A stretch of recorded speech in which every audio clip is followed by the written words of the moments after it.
We are filming interviews with America's greatest jazz musicians for Hamilton College Jazz Archives. We have with us today one of the most outstanding drummers in all of jazz, Panama Francis. Hi. Howdy. All right. Yes. Tell us how you got started playing the drums.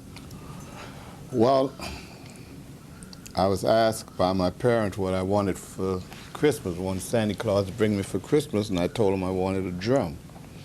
At the time, I was 4 years old, and so they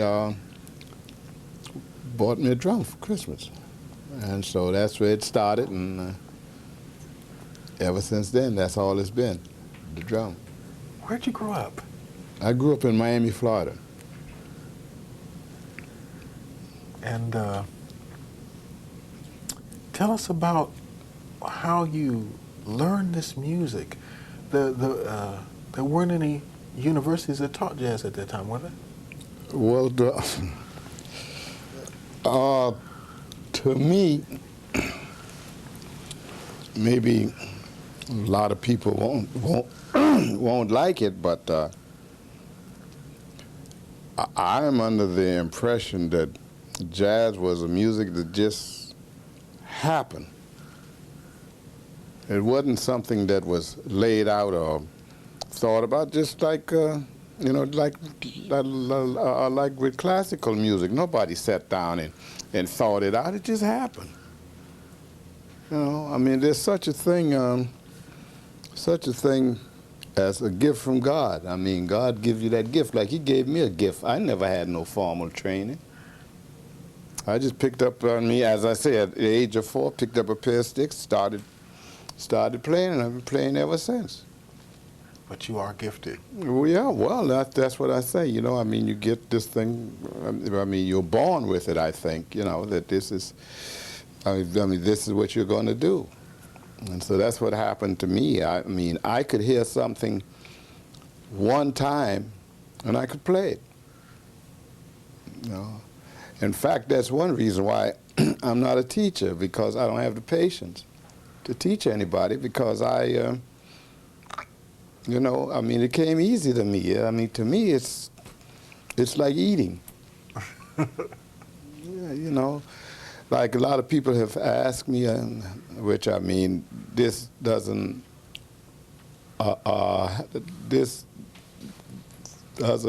work for everybody. But I practice on the bandstand. I don't practice. When I get up on the bandstand, that's when I practice. And every time I get up there, I learn something new. Uh-huh. That's a perfectly valid experience to be learning on the bandstand. Yeah, well, I haven't stopped learning. Do different musicians that play different ways cause you to react a certain way as a drummer? Well, yes. I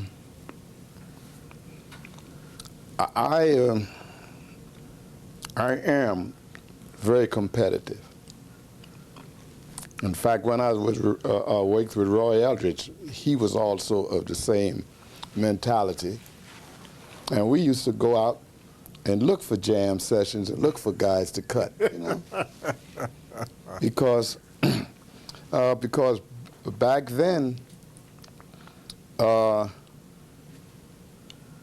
it was just like sports. I mean, music was like sports. You and I can be the best of friends. And you play drum, and I play drum, but when we got on the bandstand, it was a different ball game. Uh-huh. Everything went out the window. I mean, I'm competing with you, and you were competing with me. And that's why, there were so many new ideas and things that was going on. And everybody had their own individual style because they were themselves.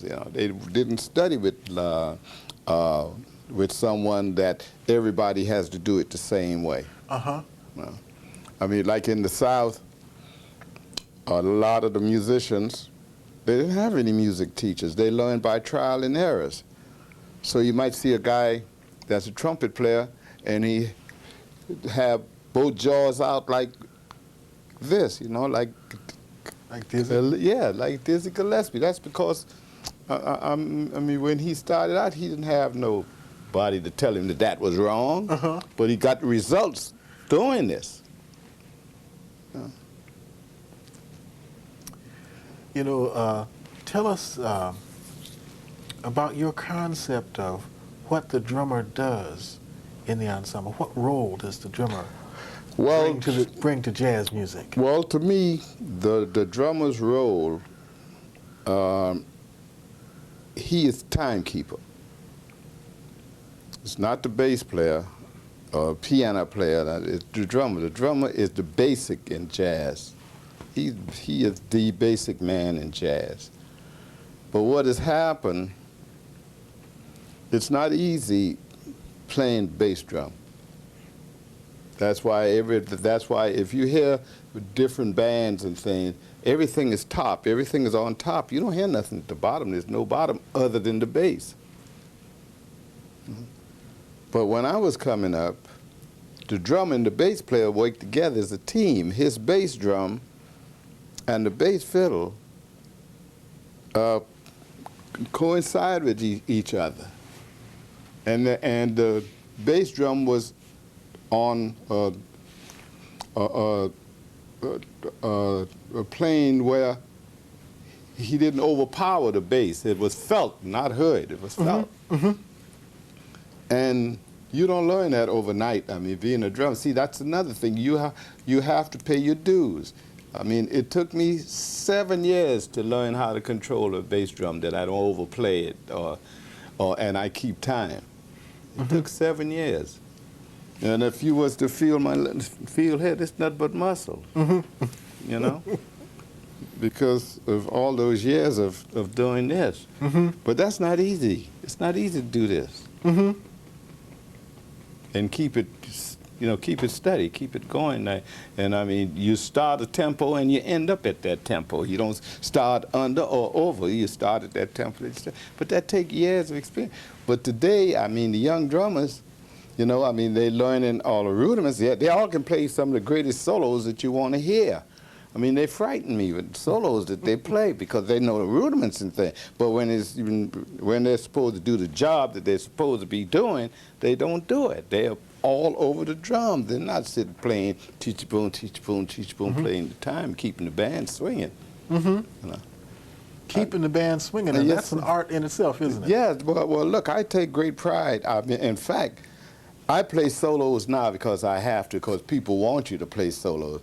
But I mean, when I was coming up, I mean, we took pride in how we swung the band, how we made the people dance, because the music actually was created for dancing. It wasn't created to sit and listen to. See, that's one of the things that I object to, that they've taken the music, and in a way, they've taken the rhythm out of it. For one thing, they've taken the rhythm. There's no more rhythm section. We used to have a rhythm section rehearsal, just like the saxophone section rehearsal, the trumpet section and the trombone. The rhythm section had a rehearsal. No, we have an arrangement and we say, well, we'll play 2 beats here, and we play 4 beats here, and we go into 4 here, and that's how it used. That's why those records sound the way that they do, those old records, because there was a rhythm section there, which doesn't happen today. The guy that's playing the rhythm, the bass player, he's got the whole load on himself, and everybody else is doing what they do, doing their thing, yeah. When music is played for dancing, the rhythm and the music itself has to speak to the dancers, doesn't it? Yeah, see, I mean, my conception, and I was the youngest one in all the bands I worked in, so I never was a teenager. And I spent all my time with older musicians. I mean, all my time was spent with older musicians. So I got of many stories, and I heard of many stories. And I used to hang out with U.B. Blake, U.B. Blake was old enough to be my grandfather, great-grandfather. But that's who I hung out with. And right now, even now, I mean, I meet people that's my age group, and I get bored with them. I'd rather be around an older person or a younger person. Like I have a lot of fun, I have a lot of fun with my daughters. and have a lot of fun with older people. But people in my age group, a lot of them is a drag, man. You know, and that's because I was always around older people, and I spent my time. Like they used the word jazz. See, I remember the time that the word jazz was a dirty word. You know, it just became respectable, say, in the last 40 years, 45 years. Up until then, I mean, jazz was, jazz, the word jazz was related to sex or bull, you know? And that's what the black musicians were called. The black musicians were labeled jazz musicians because they didn't play the music like classical musicians did. Mm-hmm. You know? And I mean, even today, like the older musicians I know, I mean, it was an insult to call them a jazz musician. I mean, Duke Ellington and Count Basie, Roy Eldridge, and these people, they'll tell you right offhand, I play music. Don't label me no jazz musician, because I could, well, I mean, with me, I have played bar mitzvahs, I've played polka, I've played waltzes, I've played tangos. I mean, you name it, I'm a prostitute. As long as you go pay me, I'll play. Yeah. You know? So, I mean, don't label me a jazz musician. I'm a musician. But this was a put down that was put upon the black musicians by the classical musicians, that because this music was syncopated and it had a rhythm section, and it wasn't like European classical music, they put it down. But now, the term now has become a compliment. Well, because it's accepted and people are making money off it, that's why. Simple as that. Uh-huh. You know, it's acceptable now because everybody's making money off it. Uh-huh. But I remember the time that you who played this music, even in the black families, there are a lot of black families that get that devil music out of here. I don't want to hear that music, you know. Although this happened because whoever the father or the mother was, they were working for some people and they called it devil music, so they accepted it as that. Mm-hmm. Tell us about the drums as a musical instrument, how you get different tones and sounds out of the drums. Well, in the first place, because it's not just a percussion instrument. It is a percussion instrument. That's what it is. Yes, but you get many different tone colors. Well, you can tune it. I mean, you tune it up. Like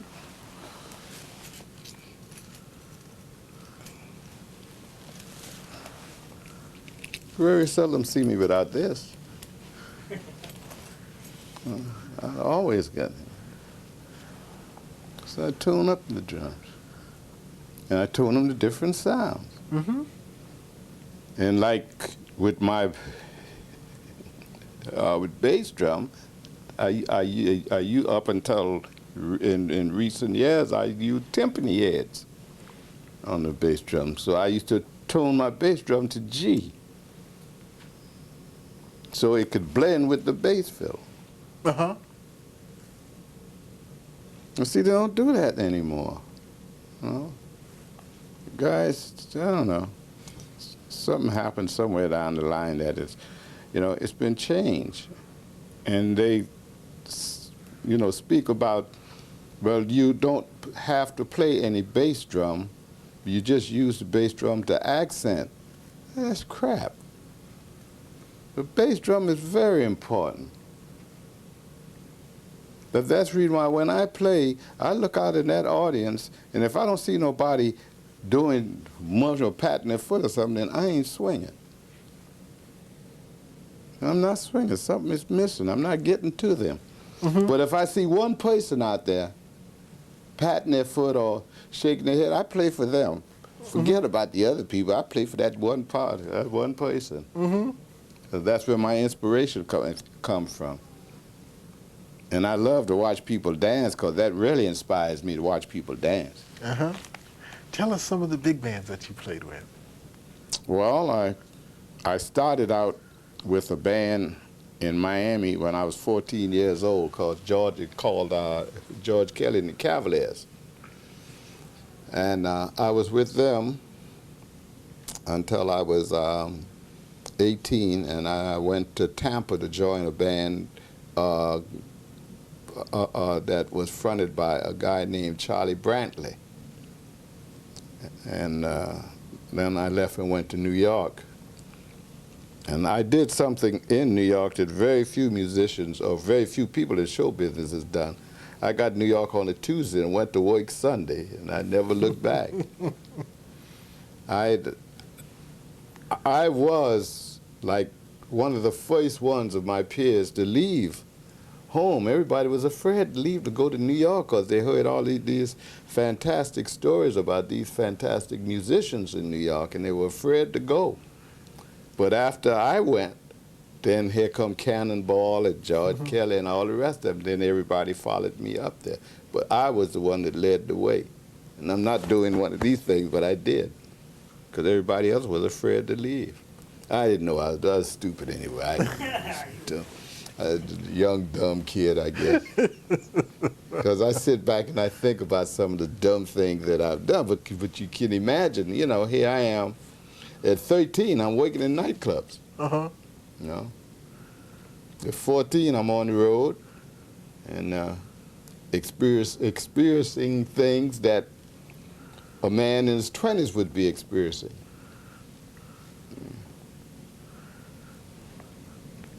So, Tell us about how it was like, the travel, the pay, the lifestyle working with the band, the traveling bands. Now, up until I went north, I mean, the pay was low. The pay was low because, well, in the South, the salaries was low. Nobody was making no big bucks. Nothing. So, the salaries was low. Like, we got, like, $1.50 a night for playing a gig. But with $1.50, you can go to the store the next day and buy $1.50 worth of food. What would $1.50 buy at that time? Well, you could get 3 pounds of fish for a dime.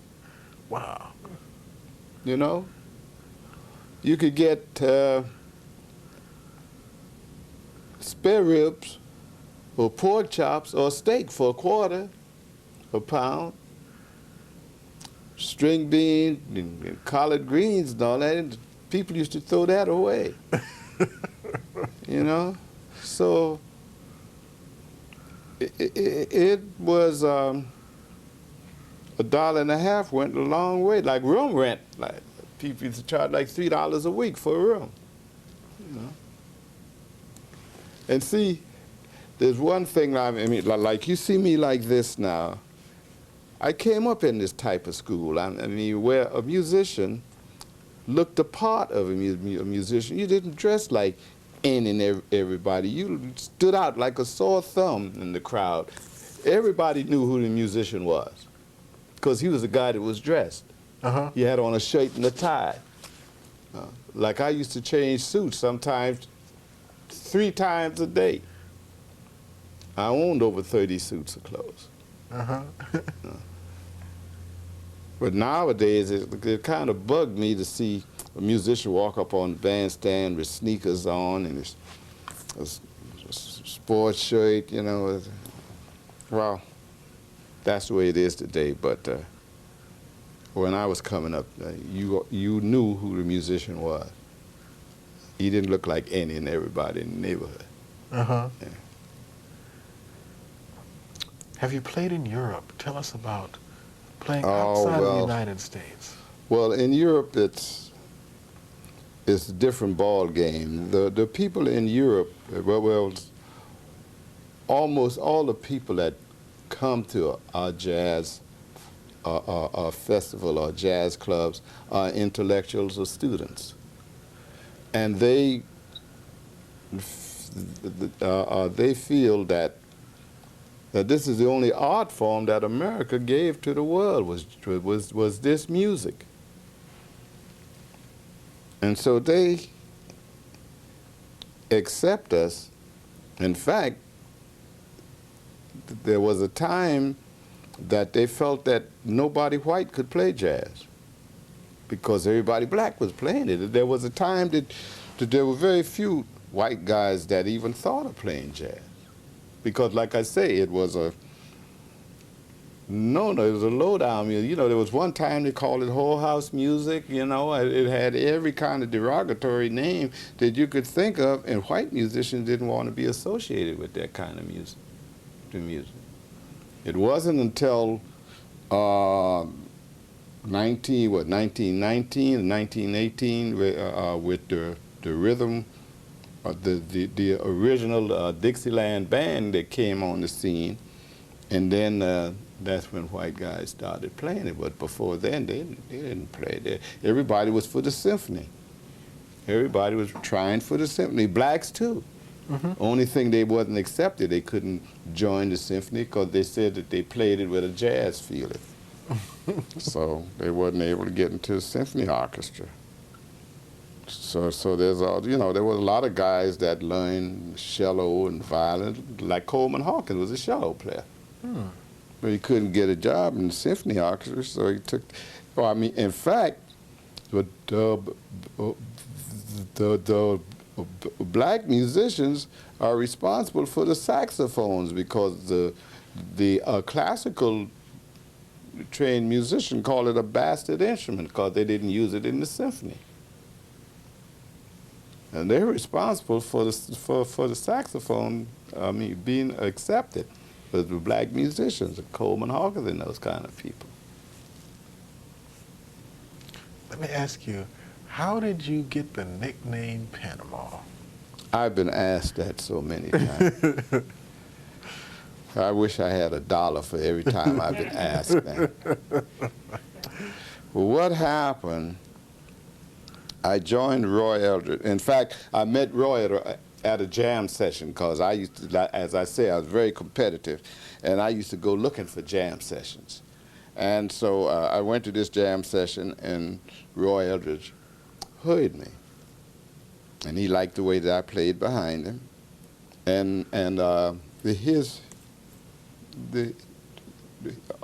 drummer was leaving the band to join Chick Webb's band because Chick was in the hospital. He hadn't died yet, but he left to join Chick's band.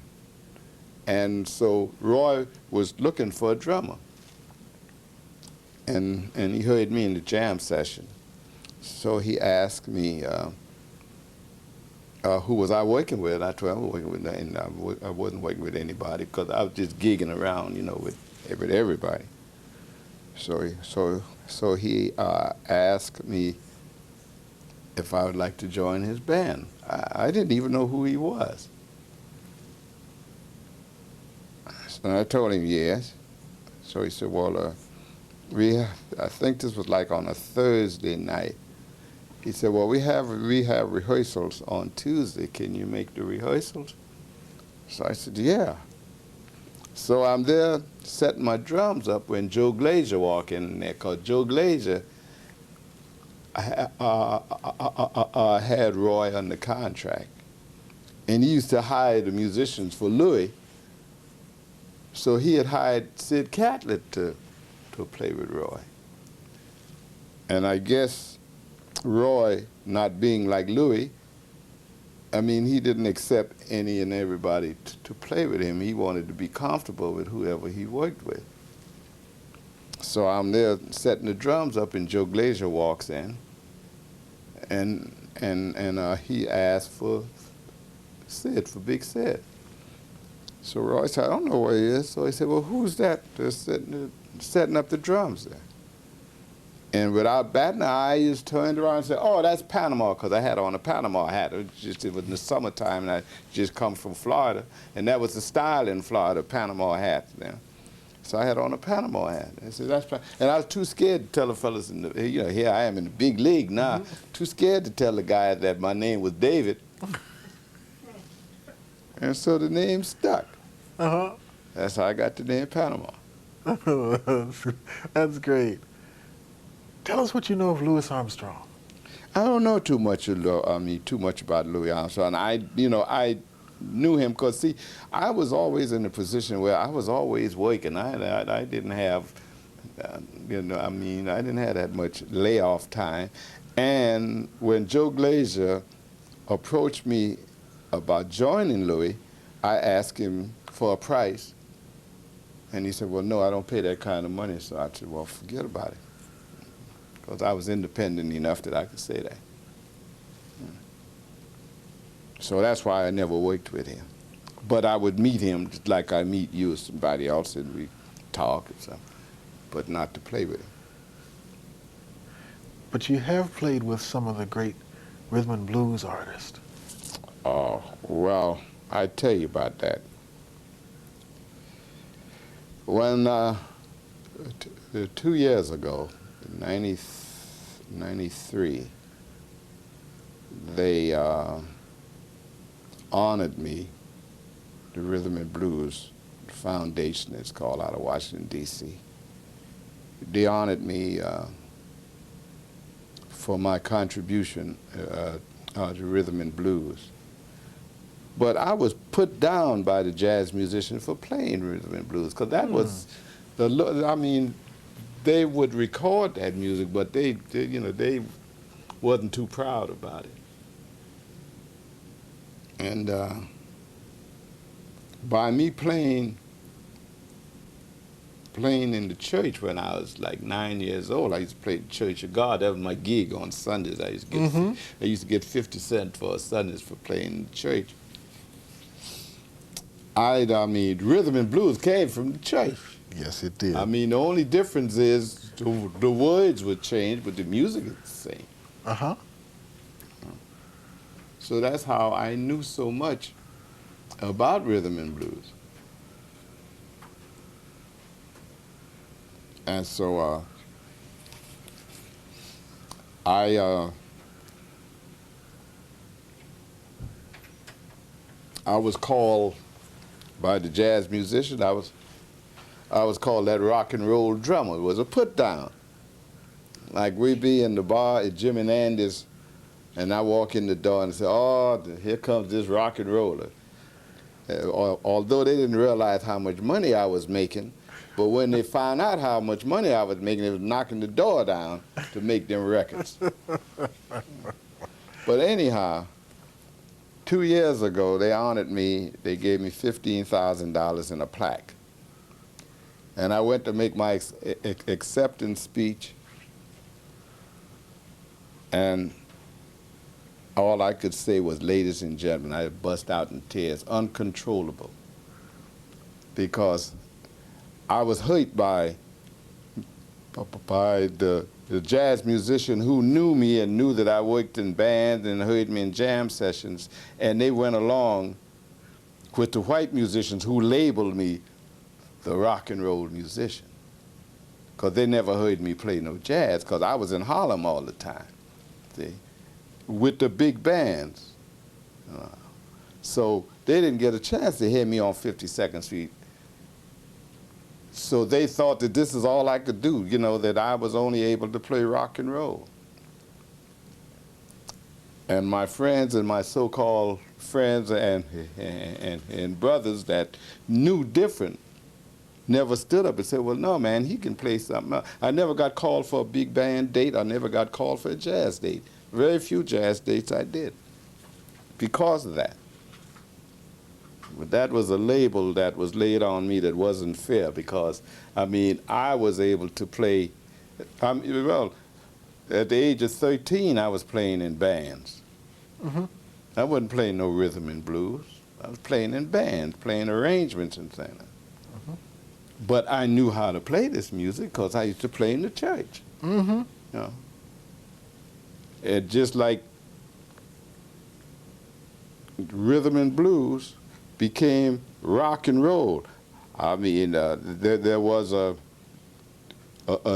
disc jockey in Chicago named Al Benson.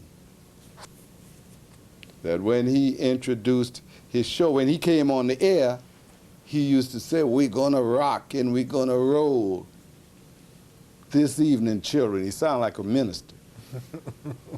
And that's where it came from. That's where the rock and roll came from. Alan Freed picked it up from Al Benson because he thought that's what the music was. Mm-hmm. You know, it's just like with the word funk. That was a dirty word among black people. You tell somebody to funky, you be ready to fight. But the jazz critic heard the term being used by musicians, and they thought it was hip, Uh-huh. and it caught on. So they said, "Man, he sure plays funky, doesn't he?" I remember the time you used that word, that you died to get your teeth knocked down your throat. Oh. Yeah, I mean, that wasn't a nice word. Uh-huh. This is just absolutely fabulous, giving us some insights into the way that you play the drums and the way that you look at the concepts of jazz. For our students that'll be watching these tapes, if you could give a word of wisdom to up-and-coming drummers, something that'll help them understand the real nature of this music, leave us with a word of wisdom. What I would tell them, that the basic instrument which has been taken out of jazz, the basic instrument is the bass drum. And the bass drum coincides with the bass fiddle. They play together as a team. And that's what gives the band that bottom that you don't hear today. It was the bass drum. So if there's any young drummer that, to me, that really wants to play drums the way I think or feel the way they should be played, he should learn how to play that bass drum, how to master that bass drum. And it doesn't happen overnight. It takes years to perfect playing the bass drum, that you don't overpower the bass fiddle, the bass violin. So that's the advice that I would give. Because in the first place, the drums is not a solo instrument. It's a rhythm instrument. That's what it is. Rhythm first, and then the solos. That's beautiful. That is beautiful. Thank you so much, and this has been a marvelous interview. Hamilton College is developing a jazz archive that I think will be fabulous with interviews like this. Thank you. Okay, you're welcome.